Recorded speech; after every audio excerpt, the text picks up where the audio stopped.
Happy Tuesday, Aggie Nation. I'm John Lavalley, the head gymnastics coach at UC Davis, and I'm here for Takeover Tuesday. I am been asked to show everybody my famous Gila Monster green chicken chili recipe, and I'm very proud of this recipe. I won the department chili cook-off contest with this a couple years ago. There was some pretty stiff competition because Rocco DeLuca brought Hormel canned chili, so it was pretty tight competition there. But we prevailed, and I decided that it would be great on Takeover Tuesday to give everybody the recipe, so that we have something to do while we're home, and we've got some good eats over the next few weeks. So the way this is going to work, I start with 2 pounds of cubed chicken breast. And I'm going to do a little marinade for the chicken breast. I use some avocado oil here, and I'm going to put that in. And then I've got a couple of tablespoons of red wine vinegar. And then over here I've got some salt, I've got pepper, cumin, garlic powder, onion powder, and chili powder. And we're just going to dump that right on in. And we're going to give it a little stir. And this will just add to give the chicken a little bit of back flavor. Sometimes when I'm doing this recipe, I'll keep the breasts whole and I'll grill them first. And the nice grill flavor gives a little more depth to the dish sometimes, but we're just going to do this for now. And we're just going to give the bowl a little stir here.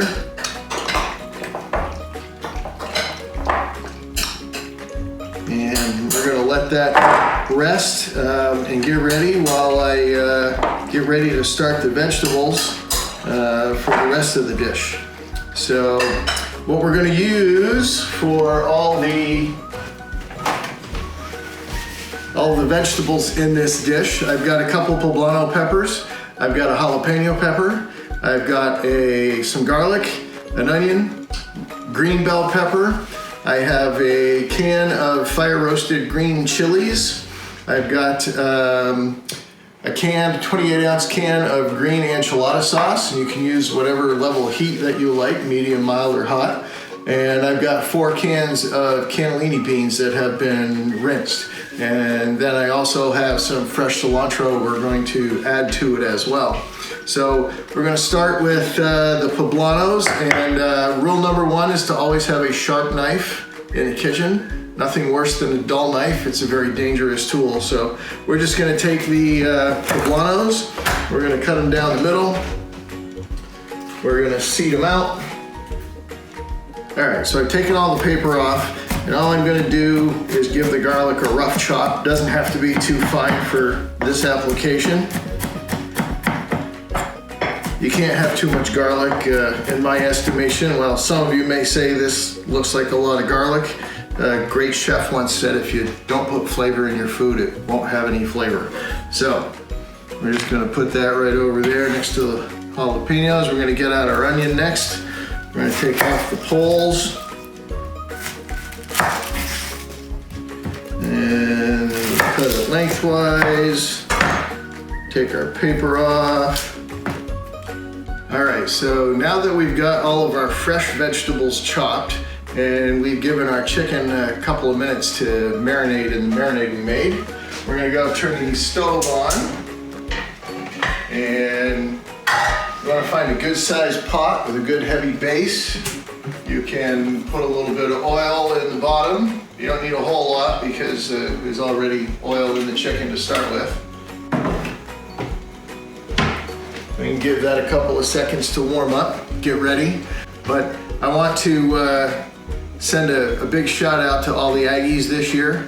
Another great year at UC Davis Athletics.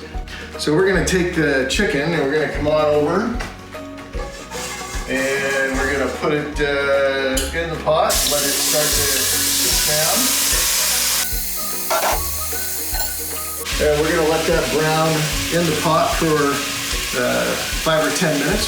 So now that the chicken has had a few minutes to get started over there, we're going to add all of our fresh vegetables. So we're gonna bring them over and we're gonna drop them right in. Give them a chance to cook down a little bit with the chicken.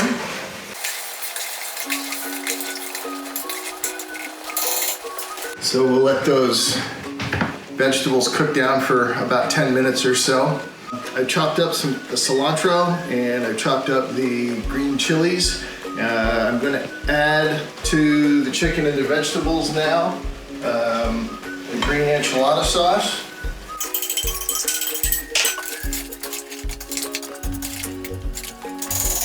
And I'm going to put the green chilies in. And we're going to add a little bit of the juice that was in those green chilies because it's pretty tasty. And I'm going to add the cilantro.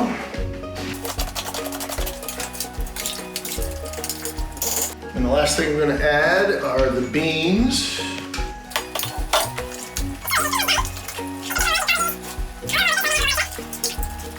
But we're going to let it sit on the stove on low for about 30 minutes, let it all come together, and we'll be ready to serve.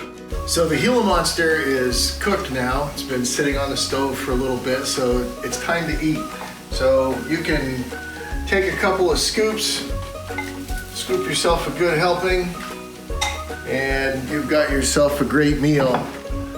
Or you can do the favorite thing we do here in the Lavallee house, where take a few tortillas, cut them into strips, and you're gonna toast them in a pan until they get nice and golden brown. Then you can drop in a couple scoops of the Gila Monster. You're gonna toss all that together. And then you're gonna finish it real quick at the end with some nice shredded cheese. And you're gonna toss that real quick so it gets into all kinds of gooey, melty goodness. And then you can plate it up. And I believe they call that chili quiles. Now there's limes there for something. The lime is, I forget what the lime is for, but it's gotta go with somehow with this dish. Have a great day, Ags.